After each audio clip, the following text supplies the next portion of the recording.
Lá, começamos o ano aqui e eu só consegui fazer uma mensagem, que depois eu fiquei dois domingos fora aqui, estudando o livro de Juízes, tá bom? E nós já vimos o grande problema no capítulo 1 e o início do capítulo 2 sobre o tema central de Juízes, onde cada um fazia o que lhe parecia certo.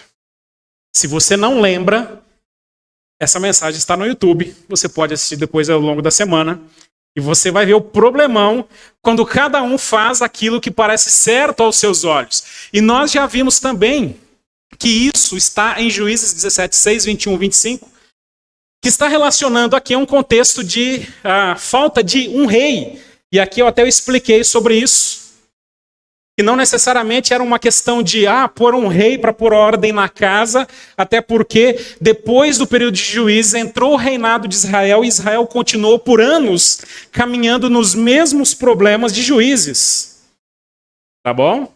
Então não é um herói, e Juízes aqui não quer apresentar um herói à nação, uma pessoa que agora resolveria todos os problemas.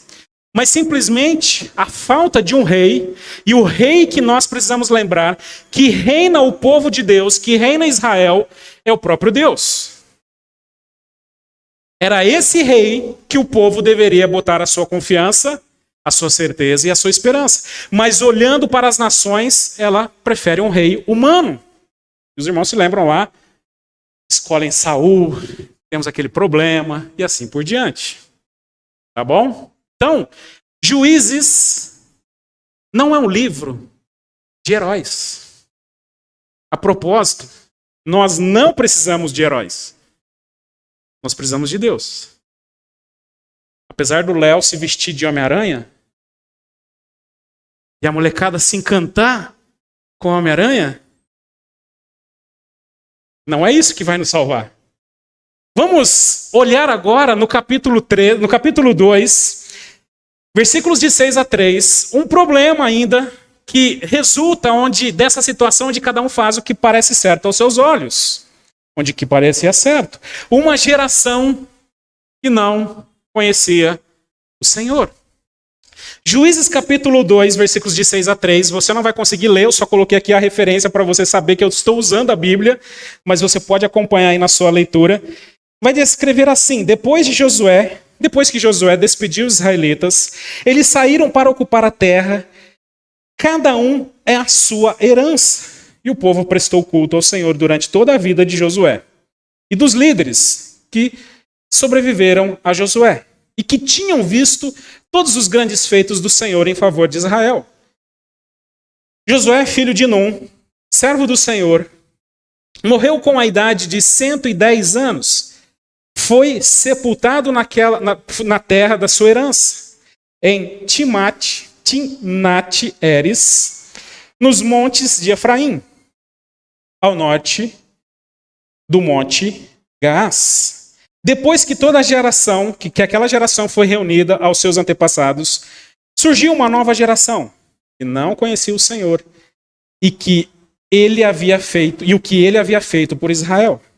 Então os israelitas fizeram o que o Senhor reprova e prestaram cultos aos Balaíns. Adoraram o Senhor, o Deus dos seus antepassados, que havia tirado do Egito, e seguiam adorando vários deuses dos povos ao seu redor, provocando a ira do Senhor. Abandonaram o Senhor e prestaram culto a Baal e Astarote. Uma geração que não conhecia os feitos do Senhor, uma geração que não conhecia o Senhor. Aquele que está escrevendo aqui, apresentando o livro de Juízes, vai lembrar agora desse último grande líder, Josué, da tribo de Efraim. Inclusive o nome deles antigamente era Oséias, tá bom?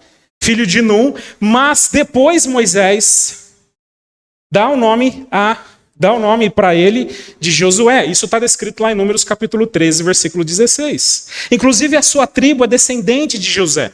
Ele morre aos 110 anos de idade. E o texto aqui descreve que, diante da morte de Josué, os líderes de sua época morreram também. E aí nós vemos as coisas desandarem de vez. Não é que no final do livro de Josué, isso já não estivesse, Josué já não estivesse, o povo já não estivesse tendo dificuldades quando nós lemos o próprio livro de Josué. Mas aqui há essa nova geração, e o autor agora vai expressar como foi caracterizado essa nova geração pós-Josué e esses mais antigos aqui.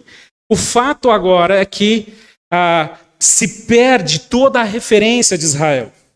E aí surge uma geração que não conhecia o Senhor e o que ele havia feito por Israel. E a pergunta que surge é: quem é essa geração? De fato, eles não conheciam o Senhor, de fato, não testemunharam o que o Senhor fez, de fato, as pessoas que entraram com esse povo na Terra Prometida, de fato, essas pessoas simplesmente eram ignorantes das coisas de Deus. Essa geração é fruto da displicência dos próprios pais, que não passaram um legado de fé. Será que é isso? Quem é essa geração que rapidamente abandona o Deus que livrou o povo do Egito, que caminhou com este povo durante 40 anos no deserto, que instituiu um líder como Moisés, Josué, e logo se afasta do Senhor? Como pode um povo apostatar da fé de Deus tão rapidamente? O período desses acontecimentos justamente traz aí em torno de quase 400 anos e aponta a essa geração que não conhece a Deus. Mas aqui, irmãos, nós precisamos lembrar e podemos pensar que essa geração é uma geração distante, então, dos feitos de Moisés, dos feitos de Josué, dos feitos de Caleb. O autor de Juízes está falando de uma geração muito distante, o que não é verdade. O que não é verdade, porque já no próximo capítulo, o capítulo que vamos estudar na próxima semana, capítulo 3, Deus já levanta um juiz chamado Otoniel, filho de Kenaz, que já aparecia no capítulo 1, que era sobrinho de Caleb, inclusive casou com a filha de Caleb, e que já levanta aqui com um problema. Por isso nós precisamos parar de pensar nesse texto, achando que é uma geração distante, que não leu a Bíblia, que não leu as leis, que não ouviram os seus pais, que esqueceram. Não, nós não estamos falando de uma geração distante. Porque Otoniel, no capítulo 1 de Juízes, já aparece lá. Logo Josué morre. Vê o capítulo 2. Há um problemão no capítulo 2 com o povo. E logo no capítulo 3, ele é apresentado como o primeiro juiz. Otoniel é o primeiro juiz lidando já com o ciclo de falhas de uma geração que o texto diz não conhecer os feitos do Senhor. Não conhecer o Senhor. E isso aqui é algo impressionante, porque Otoniel já está lidando com esse grupo de pessoas que o texto está dizendo que não conhece a Deus. Se a geração que não conhece o Senhor é a geração de Otoniel, mesmo que sendo um pouco mais nova que ele, mesmo estando falando de uma geração aqui que seja um pouco, que provavelmente seja mais nova que ele, essas pessoas conheceram, no mínimo, Josué e Caleb. Nós estamos falando de uma geração que presenciou o próprio feito de Otoniel no capítulo 1, junto de Caleb. Quem é essa geração? Aqui, já no capítulo 3, versículo 9, ele aparece. Se os irmãos observarem, e aqui eu quero trazer algo para os irmãos relacionado aqui para a gente entender quem é esse grupo de pessoas. Em Josué capítulo 14, versículos de 6 a 11, nós vamos ver o povo de Israel entrando na Terra Prometida, e nós vamos ver aqui o relato de Caleb. E esse relato aqui da conquista aqui de Caleb e de como ele conquista a terra, traz alguns detalhes importantes para nós descobrirmos quem é essa geração.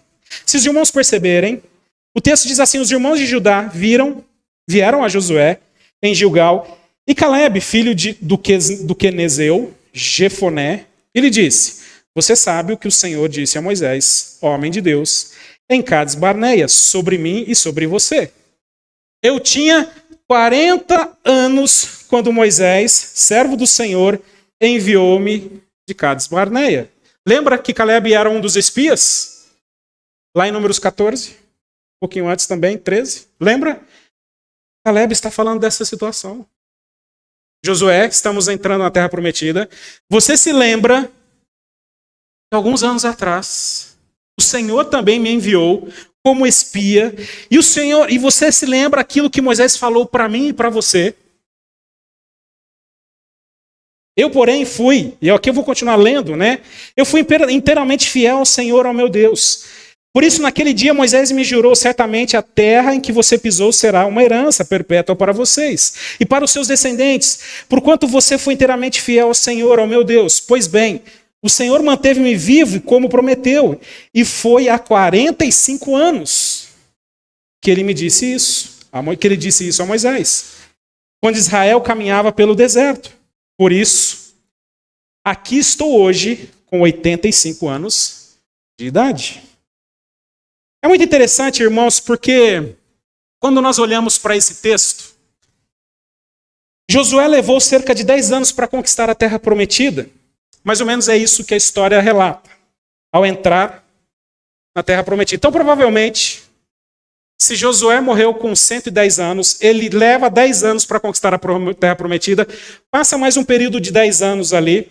Então, provavelmente, Josué entra na terra prometida, me ajudem se eu fizer a conta errada, tá bom? Com 90 anos de idade. Então, a terceira idade aí está dizendo, agora só me resta ir para o céu, viu? 90 anos o homem já está entrando na terra prometida aqui. Tá bom? Tudo bem?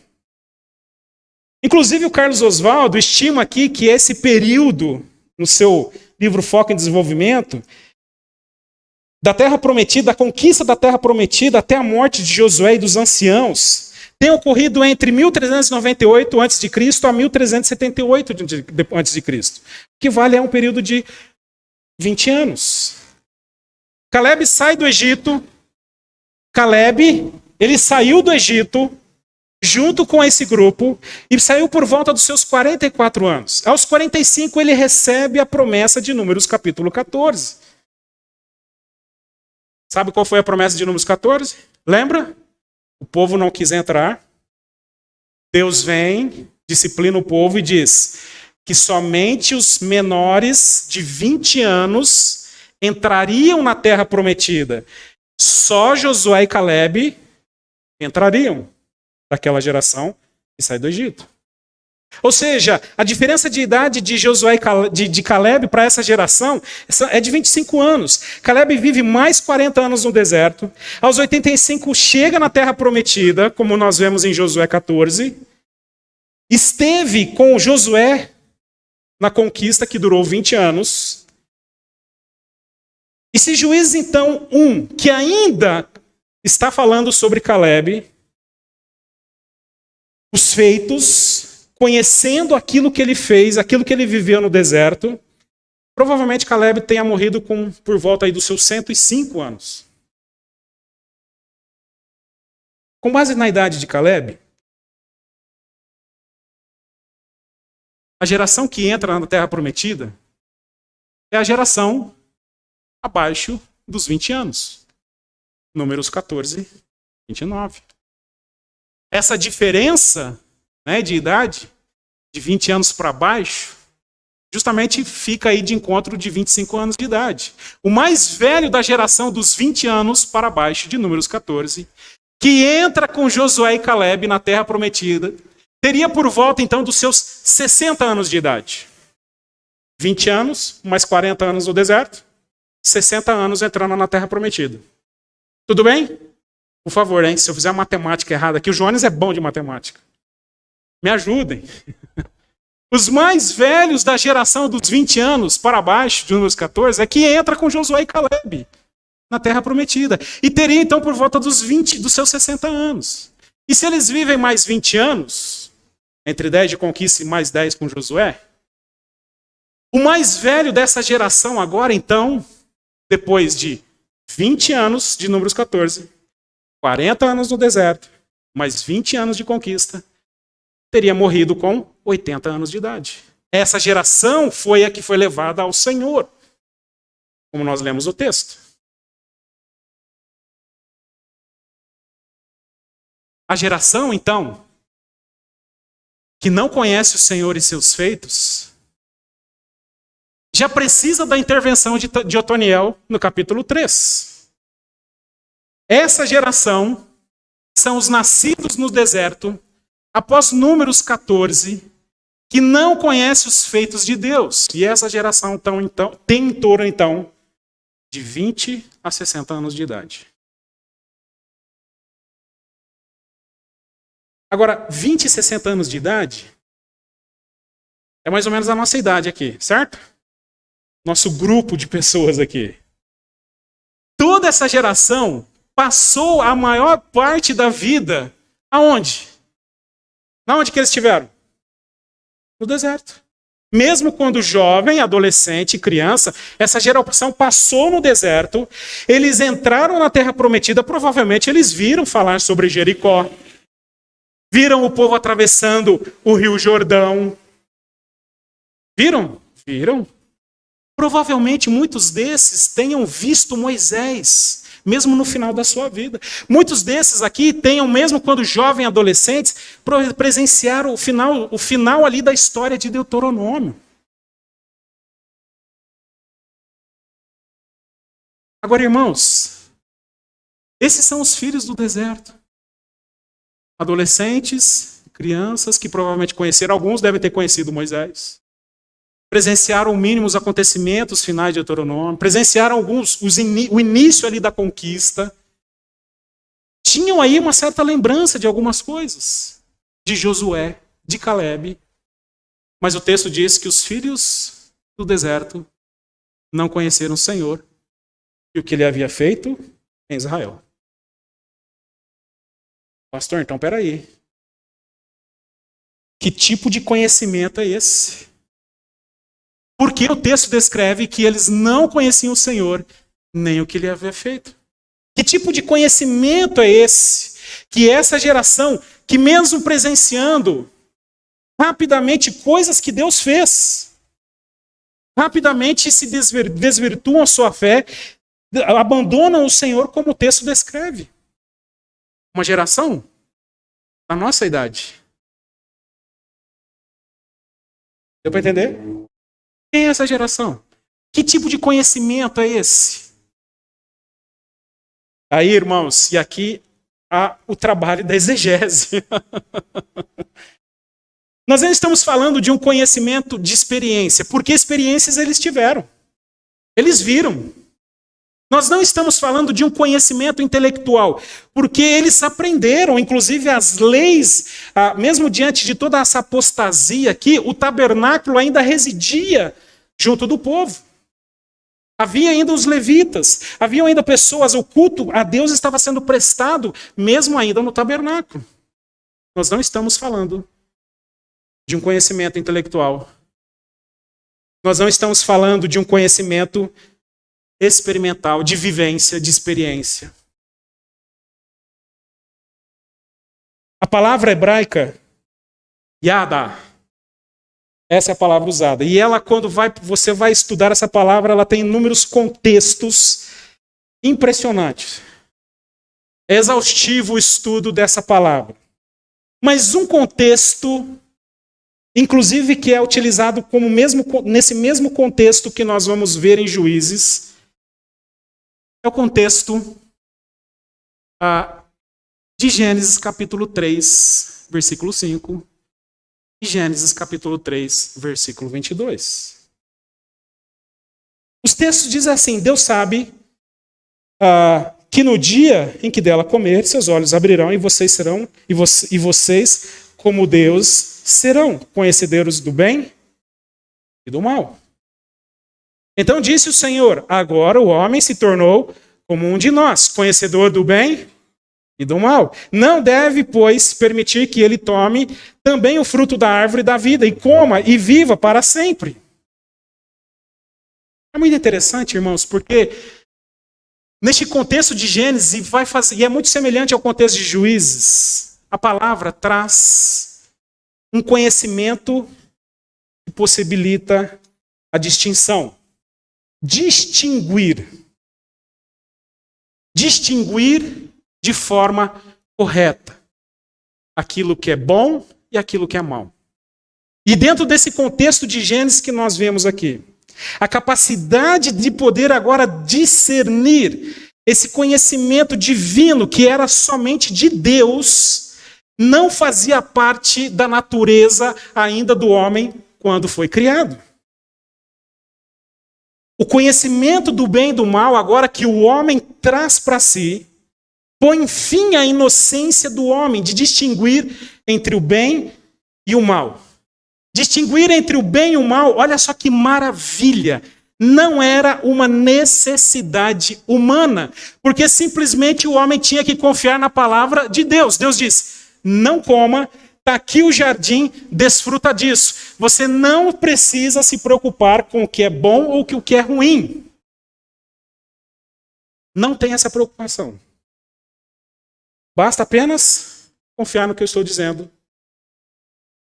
Basta apenas viver o que eu estou junto de mim e confiar naquilo que eu estou falando. Era só obedecer, não se preocupar, porque isso era a função de Deus. Irmãos, agora não conhecer o bem e o mal, dentro dessa inocência, era uma vida sem medo. Vou dar um exemplo aqui.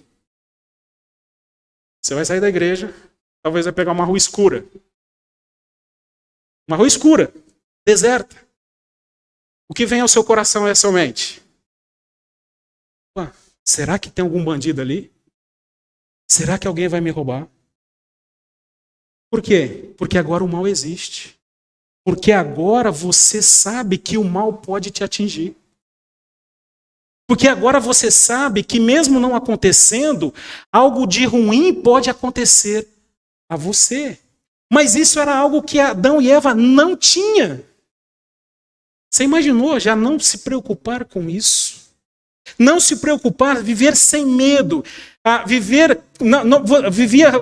Agora o homem vive com medo, com desconfiança, insegurança. Inclusive de saber se está fazendo certo e o errado. Será que eu estou fazendo certo? Será que eu estou tomando a decisão correta? Será que eu estou fazendo... Não tinha essa pergunta, porque antigamente era só o homem obedecer a Deus. Simples. Pronto. É interessante, irmãos, que não havia necessidade do homem saber fazer distinção do que era ruim ou bom para si. Porque isso era prerrogativa de Deus. Logo, essa proposta de assumir esse conhecimento numa prerrogativa, assumir essa prerrogativa do próprio Deus, essa proposta satânica toma aqui o lugar de Deus. O homem agora passa a fazer o que parece melhor aos seus olhos. E agora, quem decide o que é bom e mal sou eu, não Deus. Quem decide agora o que é bom para a minha vida, quem decide agora o que é mal para a minha vida, não é mais Deus. Sou eu. Quero dar um exemplo aqui para a gente tentar fixar essa ideia. Os pais que estão aqui comigo hoje, presta atenção agora em mim. Você sabe o que é bom para o seu Você sabe o que é bom para o seu filho? Você sabe o que é bom para o seu filho? Todos os pais têm convicção daquilo que é bom para os seus filhos. Amém? Amém? Pode falar, ué. Você é pai, você sabe o que é bom para ele. Sim ou não? Eu sei o que é bom para os meus filhos. Eu sei o que é bom para o João Pedro e Isabela. Você não concorda com isso? Sim ou não? Sim. A gente sabe o que é bom para ele. Por isso, no nosso jardim, a gente diz, meu filho, não toca na árvore da vida. Só escuta. Mas por quê? Não interessa, só escuta. Não é assim? Meu filho, não rela na tomada. Mas por quê? Porque não interessa. Eu estou sabendo, eu sei o que é bom para você. Você não explica porque ali é 220 volts, 110 volts, e se que ele botar o dedo ali, ele vai ficar grudado, tremendo. Você não explica, você simplesmente diz, escuta o que eu estou falando. Você sabe o que é bom para o seu filho. Agora eu vou fazer a pergunta para os filhos. É claro que eles não vão responder. Vocês concordam que o seu pai e sua mãe sabem o que é bom para você? Os filhos concordam com isso? Os filhos concordam com isso? Mas você, pai, tem essa convicção. Mas agora o filho quer trazer para si esse poder de conhecer. E ele diz para você, pai e mãe, pai, você não sabe nada, eu sei. Pai, você não sabe diferenciar o dia que a gente vive, você é do atrasado. Pai, você é velho, eu sei o que é certo. Entendeu o que aconteceu no Éden? O que aconteceu no Éden continua acontecendo hoje. Onde agora o ser humano não sabe diferenciar, apesar de ter o poder de conhecer o bem e o mal, esse conhecimento trouxe ao ser humano uma escravidão, um problema. Porque antes era tudo mais fácil. Não precisava se preocupar com isso. Era só ouvir a voz de Deus. Não coma, não mexa. Tudo que está aqui você pode consumir. Tudo que está aqui é seu, Adão. Mas aquilo, toque. Não precisava preocupar com ladrão. Não precisava preocupar se vai chover ou não. Se vai faltar comida. Não tinha essa preocupação. Mas o homem traz para si. Por isso, irmãos, quando nós olhamos para aquilo que ocorre em Juízes, um conhecimento que não sabe diferenciar Deus, é um conhecimento justamente que Deus não é dono da verdade e Deus não é distinguido, diferenciado como soberano e único Senhor. Diante agora dessa conquista, diante de uma série de deuses cananeus, esse povo agora simplesmente, e o texto vai dizer que eles abandonaram o Senhor. Mas esse abandono não significa que eles enterraram o culto a Yahweh. Simplesmente o abandono é demonstrado por incorporar o culto a Yahweh ao mesmo culto, no mesmo patamar que os outros deuses cananeus. O tabernáculo não foi destruído. O culto a Yahweh não acabou. Mas eles incorporaram as outras práticas dos cananeus, os outros deuses, ao mesmo nível do Deus Yahweh. Não diferenciar é colocar justamente em pé de igualdade. Não conhecer a Deus por não distinguir ou diferenciá-lo dos falsos deuses cananeus. O Deus de Israel é igual aos deuses cananeus.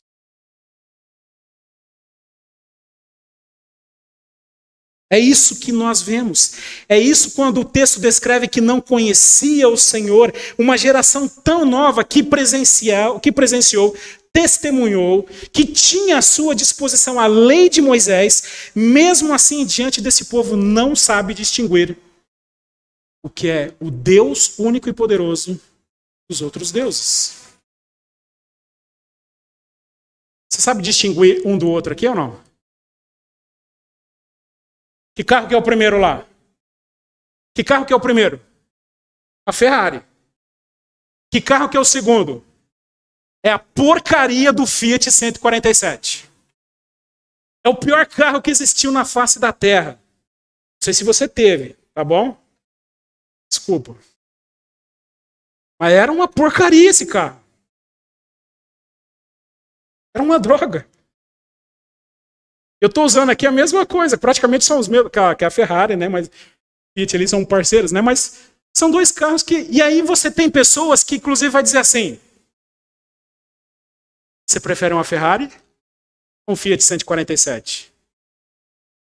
Tem pessoas que vai dizer: não, eu prefiro uns Fiat 147. Porque não paga IPVA. Porque eu amo o Fiat 147. Porque é mais legal. Mas eu estou te dando uma Ferrari. Não, mas não tem diferença. Para mim não tem diferença. Ferrari do Fiat 147. Não tem diferença nenhuma. Porque eu amo o Fiat 147. Eu sou colecionador. Está no meu coração esse carro velho.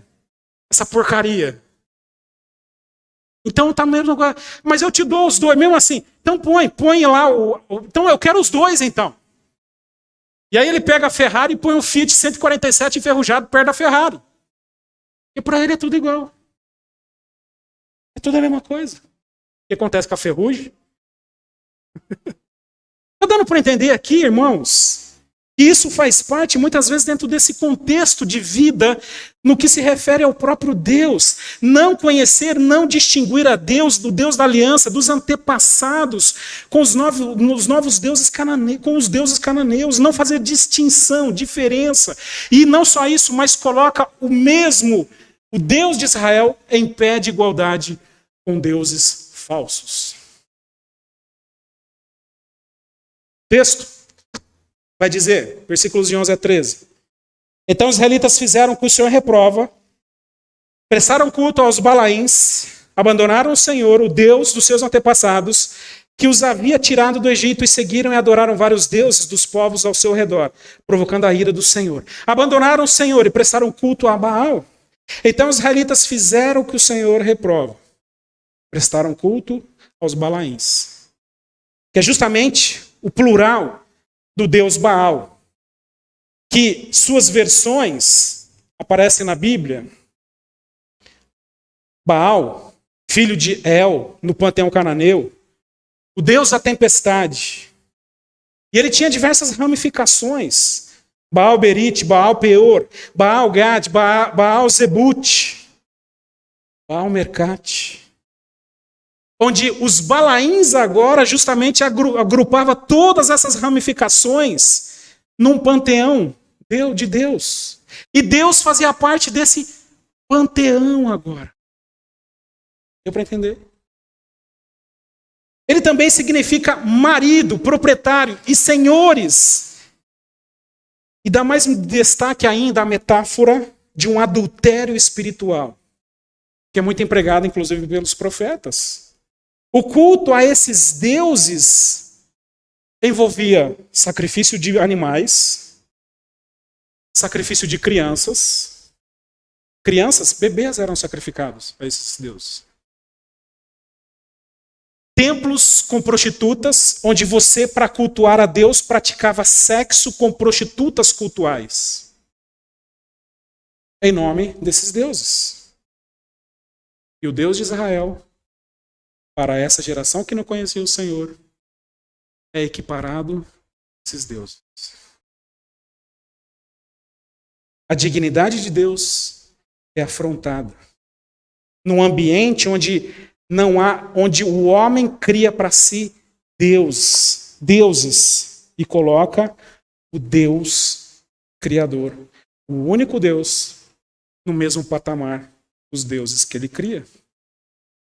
Por isso, irmãos, não é uma questão de conhecimento. A nova geração que não conhecia o Senhor não é uma questão que não faz o seu coração distinção do Deus de Israel dos demais deuses cananeus. Não é uma questão de ignorância, de falta de experiência com Deus, mas de não fazer diferenciação do Deus da aliança, dos antepassados, com os deuses falsos e atuais. Timothy Keller vai dizer que o maior perigo não é o ateísmo, o agnosticismo e o ocultismo, mas é querer que Deus coexista com ídolos.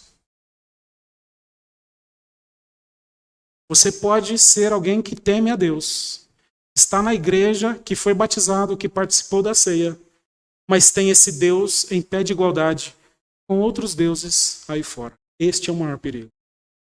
Isso é que esse povo, essa geração que não conhecia o Senhor estava vivendo. Porque cada um fazia o que lhe parecia certo. Deu para entender? Quando nós olhamos para essas situações, não diferenciaram seu Deus. Não diferenciar, diante dessa realidade dos novos deuses, não diferenciá-lo e colocá-lo como igual aos outros em seus corações e adoração, é uma afronta a Deus. Uma geração que não diferencia o Senhor. É uma geração que não conheceu o Deus Salvador, que salvou da escravidão e trouxe para a liberdade. E é algo que eles não viveram, de fato. Eles não sentiram na pele a escravidão do Egito, não viram como Deus fez para o Egito, como seu juízo, como aquele que liberta o povo da escravidão. E agora tem uma visão de Deus de um conquistador, que precisa me manter na terra prometida, e agora eu posso adequar com os meus acordos, casamentos, cultos, no mesmo patamar. Deus é mais um. Não é mais Salvador. Uma geração que não conhece, que não sabe diferenciar seu Salvador e Deus, que apenas quer que Deus avalize seus planos. Pais, de novo aqui os pais.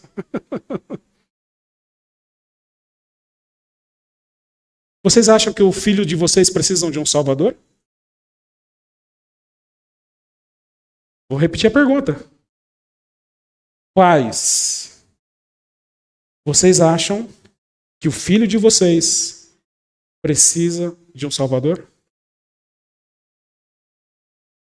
Ou a vida está muito boa? Ou a vida que você oferece, as conquistas, aquilo que você alcançou, para ele é o suficiente? Os seus filhos sabem por você que precisa de um Salvador?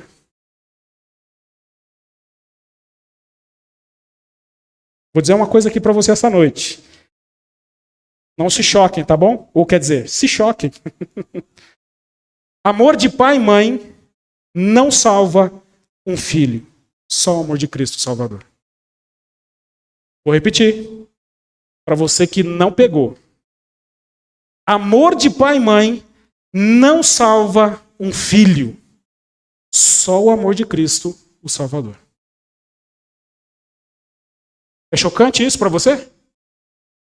É chocante sim, porque nós tratamos os nossos filhos como deusezinhos da nossa vida, que agora vai mandar e desmandar em tudo aquilo que eu vou fazer, inclusive se eu devo cultuar a Deus ou não. É assim que filhos e pais têm se portado. E aí eu até vou para a igreja, eu até considero levar o meu filho nos caminhos do Senhor, apenas para que Deus avalize tudo aquilo que ele deseja, tudo aquilo que ele quer. E o seu filho, o meu filho, tem sido criado assim muitas vezes. Um Deus que apenas garanta uma vida boa, perfeita e agradável neste mundo, sem problemas. Mas nós não apresentamos um Deus Salvador. Eu não sento com meu filho e digo, meu filho, vem cá, deixa eu contar uma história para você. A história da minha vida. A minha vida que, antes de Cristo Jesus, que eu tinha medo de morrer e ir para o inferno. Uma vida terrível, uma vida tenebrosa, uma vida que eu até ia para a igreja, mas eu não tinha esperança de salvação. Uma vida que eu estava acorrentado ao meu pecado. Meu filho, a minha vida era uma miséria de tristeza, de agonia. Você conversou já com seu filho sobre dessa maneira? Meu filho, senta aqui que eu vou contar a história da minha vida para você. A história da minha vida sem Jesus. Até que um dia, o Salvador, Cristo Jesus, alcançou a minha vida. E aí as coisas mudaram. E hoje, meu filho, eu tenho a esperança. O papai tem a esperança que tem hoje de morar com Cristo Jesus nos céus, de ir para a eternidade com o Senhor, porque Ele é o meu Salvador. Ele é o seu Salvador, meu filho? Ele é o seu Salvador? Fez essa pergunta já para o seu filho? Fez essa pergunta já para o seu neto? Porque os nossos filhos, pais, eu estou usando essa analogia porque o texto diz isso, de uma geração que não conhecia o Senhor. Os nossos filhos são pecadores. Nossa, pastor, agora eu não vou voltar mais nessa igreja. O seu filho é um pecadorzinho. Ok? Desculpa te falar. Lá em casa, então, você nem... É um pecadorzinho, uma pecadorzinha. Ele estava bem aqui na igreja na hora do culto? Estava bem? Tá? Eles ficam bem aqui. Mas daqui a pouco eles não tem muita... Começa a causar. Você vai sair da igreja, ele já começa a causar. Meu filho, você ouviu a palavra de Deus agora. Meu filho, você foi para a igreja. Meu filho, você estava num lugar santo. O pastor orou por você. Você parece estar com o diabo no corpo, menino. Não é assim? Por quê? Porque ele tem TDAH? Porque ele tem um distúrbio mental? Porque você não deu calmante para ele hoje? Não, porque ele é um pecador. Ele é um pecador. Que Cristo ama, morreu por ele e precisa ser salvo por Cristo Jesus. Não por você, pai e mãe, que você não consegue salvar o seu filho. Só Cristo. E garantir uma vida boa, perfeita, sem problemas. Apresentar um Deus como se fosse um gênio da lâmpada. Um Deus fraco. Um Deus, como diz alguns pecadores, né? Que faz de você o ponto fraco de Deus. Você não é o ponto fraco de Deus. Deus não tem ponto fraco. Desculpa também de falar isso. Mas essa é a geração que levanta as mãos, que diz glória a Deus, mas se porta como crentes fracos diante de um Deus fraco, porque os seus deuses são fracos. Essa é a verdade. Porque é uma geração que não conhece o Senhor, que não faz a distinção de Deus, o único Deus todo-poderoso, dos demais deuses que ele traz para si. Uma geração que promove culto pet. Sabe que vem lá, vamos fazer o culto pet aqui, Rodrigo. Traz lá sua tartaruga, seu peixinho, seu cachorro aqui na igreja que nós vamos orar, fazer o culto pet. É isso, essa geração que não conhece o Deus Salvador. Uma geração agora que promove o culto do beijaço. Essa semana surgiu o culto do beijaço. Pastor pregando lá, pega aí a pessoa que está do seu lado aí, tasca-lhe um beijão na boca aí, beijo de língua. Né? Aquele negócio, aquela lambança toda. Dentro da igreja. Eu não estou inventando, tá bom? Está na internet. Essa é a geração. A geração do cheira a Bíblia. A geração do cheira a Bíblia. Como se fosse uma carreira de cocaína. Porque essa é a geração que foi ensinada que eles são ponto fraco de Deus. Uma geração que não conhece o Senhor. Que não sabe distinguir entre o Deus Todo-Poderoso, o único Deus, o Deus que nos salva, desses deuses que são criados para satisfazer o ego e não satisfaz. Passa a mão na cabeça e assim por diante. Pais, em nome de Jesus, lembre-se que esse grupo de pessoas é o mesmo grupo que da nossa faixa etária. São um coração que não sabe distinguir o Deus verdadeiro, o Deus Salvador. Essa geração agora que educa ou coloca os filhos na escola bíblica, ensina a escola bíblica, mas cria os seus filhos, manda para o acampamento de jovens lá para o Rodrigo, para perturbar a vida do Rodrigo. Brincadeira, não vai perturbar não, tá bom? E da Rebeca, mas durante a semana cria os seus filhos com valores mundanos. De Freud, Marx, Paulo Freire, Piaget, e por aí vai a listinha dos diabólicos. Abandona a Bíblia. Abandona a Bíblia. Abandona a Bíblia. Uma geração que não conhece a Deus. Não consegue enxergar como Deus ama o seu povo, como Deus trata o seu povo, e fica rancoroso com o Deus da Bíblia, magoado, e logo abandona o Senhor, como essa geração. Uma geração que não conhece o Senhor, diferenciar o Senhor, fica com medo. Jovens ansiosos, crianças ansiosas, medrosas, por não conhecer o Deus Salvador. O Deus que nos salva.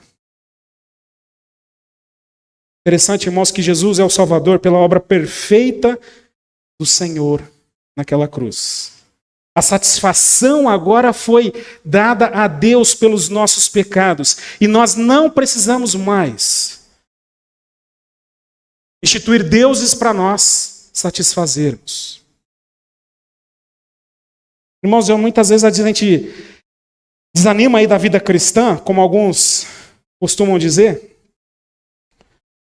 porque o Deus da Bíblia não tem diferença dos deuses que existem no mundo. Tem crente, inclusive, que vem na igreja no domingo e vai no centro espírita. Tem gente que é batizada e que faz culto a Iemanjá. Deu para entender?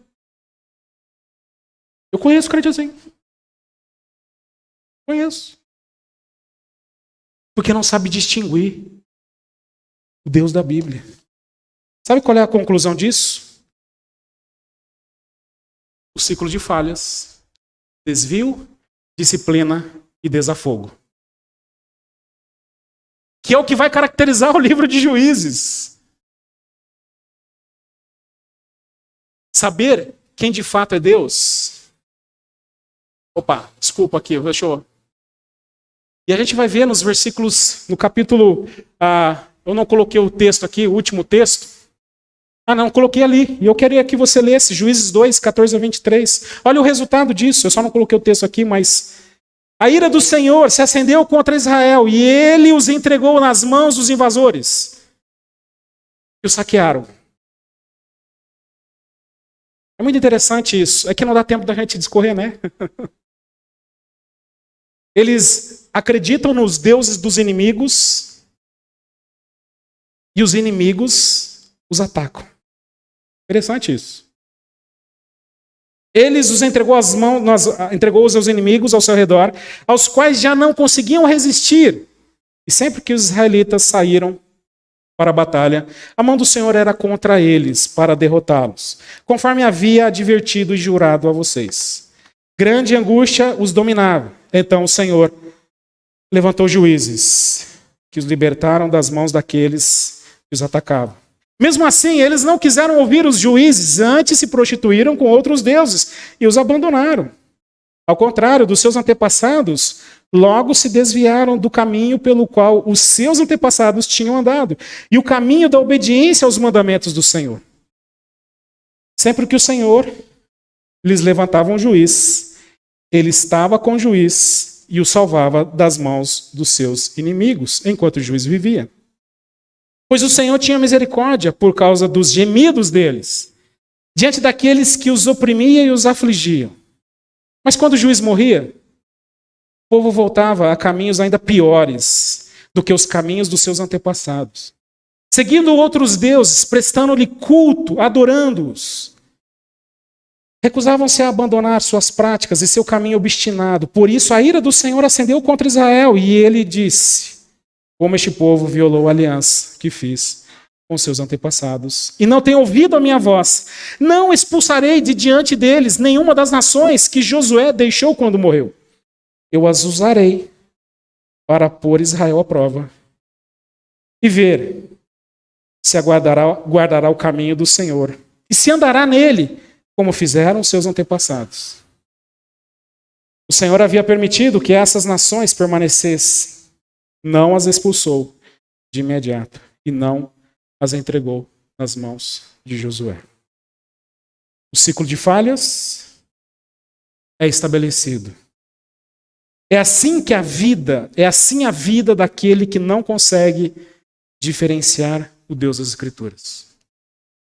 Crentes, pessoas que não diferenciam o Deus das Escrituras, vivem esse ciclo.